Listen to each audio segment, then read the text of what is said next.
Hello everyone, so let's see our next question. तो अब इसमें कह रहा है arrange the following compound in increasing order of basicity. तो हमें बेसिक बताना है सबसे ज़्यादा कौन सा, फिर उसको ऑर्डर में अरेंज करना है। तो अगर मैं पहला वाला कंपाउंड देखूं तो यहाँ पे इसका जो लोन पेयर है, यहाँ पे रेजोनेंस हो रहा है, बट ये लोन पेयर रेजोनेंस में नहीं जा रहा, तो इसकी वजह से इसकी बेसिक स्ट्रेंथ बढ़ जाएगी। सेकेंड वाले केस में अगर मैं देखूं तो नाइट्रोजन का जो लोन पेयर है वो डीलोकलाइज्ड है, मतलब वो एक कॉन्जुगेटेड सिस्टम में फॉल कर रहा है, जिसकी वजह से इसके पास जो अवेलेबिलिटी ऑफ लोन पेयर वो कम हो जाएगी, जिसकी वजह से ये लोन पेयर को शेयर नहीं कर पाएगा।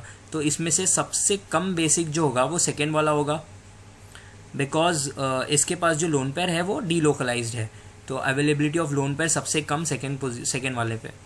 अब मैं बात करूं अगर फर्स्ट, थर्ड और फोर्थ की, तो फर्स्ट वाला जो है उसका जो नाइट्रोजन है वो sp2 हाइब्रिडाइज्ड है, एक डबल बॉन्ड बना रहा है और एक सिग्मा बॉन्ड बना रहा है, तो और एक लोन पेयर है उसके पास, तो ये जो है ये sp2 हाइब्रिडाइज्ड हो जाएगा।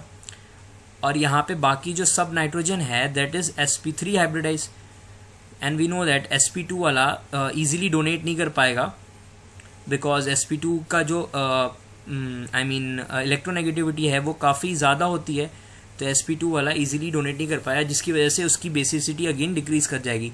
तो यहाँ तक क्लियर हो गया कि सबसे कम बेसिक सेकेंड वाला होगा, उसके बाद फर्स्ट वाला होगा। Now there is a fight between third and fourth.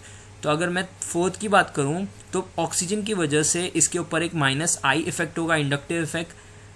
-I effect होने की वजह से ये लोन पेयर को ईजिली डोनेट नहीं कर पाएगा, जबकि यहाँ पे कोई हीट्रो कंपाउंड प्रेजेंट नहीं है जो -I इफेक्ट शो करे, जिसकी वजह से ये जो है ये जो नाइट्रोजन है वो इजीली डोनेट कर सकता है।